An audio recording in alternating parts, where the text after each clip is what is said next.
Warahmatullahi wabarakatuh.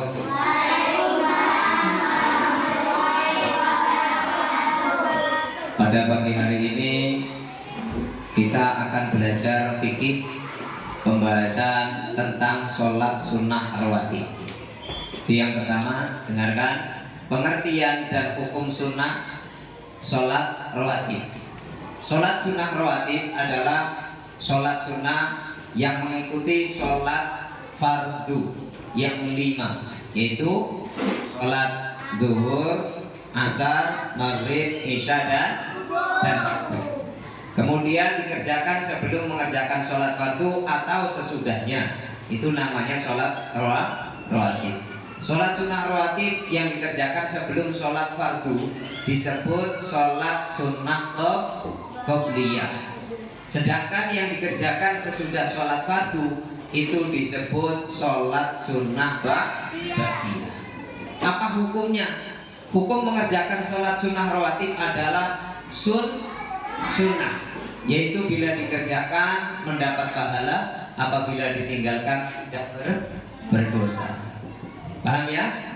Selanjutnya jenis sholat sunnah rawatib dan bilangan rakaatnya, yaitu sholat sunnah rawatib ada 2 macam. Yang pertama, sholat sunnah rawatib muakkad, yaitu sholat sunnah rawatib muakkad adalah sholat sunnah yang sangat dianjurkan atau sangat diutamakan oleh baginda Nabi besar Muhammad Sallallahu Alaihi Wasallam untuk selalu dikerjakan. Yang B, sholat sunnah rawatib ghairu muakkad, yaitu sholat sunnah rawatib ghairu muakkad, yaitu sholat sunnah yang kurang dianjurkan atau kurang diutamakan oleh baginda Nabi besar Muhammad Sallallahu Alaihi Wasallam. Paham ya? Ada sholat sunnah yang dianjurkan, dikuatkan, dan ada sholat sunnah yang kurang dianjurkan. Kemudian tata cara niat sholat sunnah rawatib.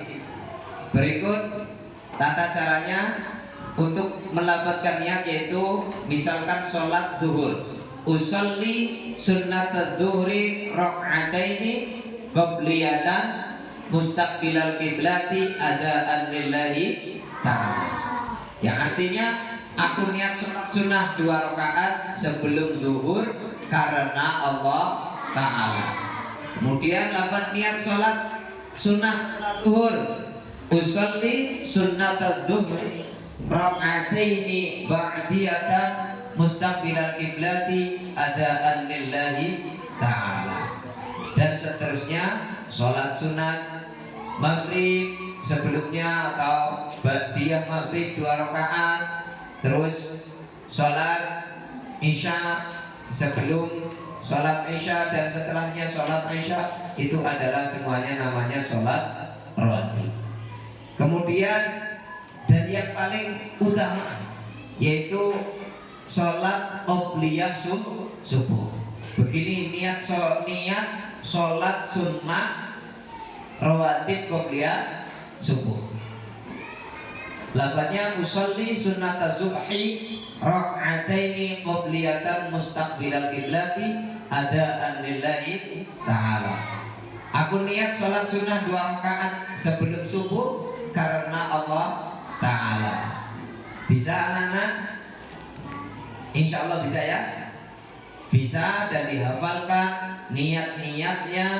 Maka setelah hafal niat-niatnya, kemudian direfleksikan, dilaksanakan di rumah maupun di masjid, di musola, di tempat sholat kita masing-masing. Sholat subuh jangan sampai ketinggalan. Maka diambil kesimpulan bahwa di situ ada 2 rakaat sebelum sholat subuh, yaitu sholat sunnah rawatib muakkad. Kemudian 4 rakaat sebelum asar, 2 rakaat sesudah maghrib, 2 rakaat sebelum zuhur, dan 2 rakaat sebelum sholat isya, dan 4 rakaat sebelum sholat zuhur. Bisa ditengok tabelnya di situ yang berwarna biru 2 itu sholat sunnah rawatib. Kemudian yang di bawahnya itu sholat sunnah rawatib ghairu muakkad. Jadi ada yang rawatib muakkad, ada yang ghairu muakkad.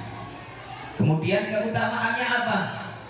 Orang-orang yang melaksanakan sholat sunnah rawatib, anak-anak, setiap ibadah yang diperintahkan Allah Subhanahu wa Ta'ala kepada kita pasti memiliki keutamaan, memiliki kemuliaan. Kamu bisa mendapatkan keutamaan itu jika kamu melaksanakannya. Jika kamu tidak melaksanakannya, maka tidak akan mendapatkan kemuliaan atau tidak akan mendapatkan keutamaan. Yang pertama, menyempurnakan pahala sholat fardu. Sholat sunnah rawatib dapat menyempurnakan pahala dan bisa menutupi kekurangan yang mungkin ada pada sholat fardu yang kita kerjakan. Yang kedua, dijauhkan dari api neraka. Allah Subhanahu wa Ta'ala mengharamkan api neraka bagi orang yang mengerjakan sholat sunnah 4 rakaat sebelum zuhur dan 4 rakaat sesudahnya. Rasulullah SAW bersabda di dalam hadisnya, sami'tu Rasulullah SAW yaqul, man hafadha ala arba'i raka'atin qabla dhuhri wa arba'in ba'daha harramahullahu 'alan nar. Yang artinya, aku mendengar Rasulullah Shallallahu Alaihi Wasallam bersabda, barang siapa yang menjaga 4 rakaat sebelum zuhur dan 4 rakaat setelahnya, maka Allah mengharamkannya dari api neraka. Rawahu, hadis riwayat Imam Tirmidzi.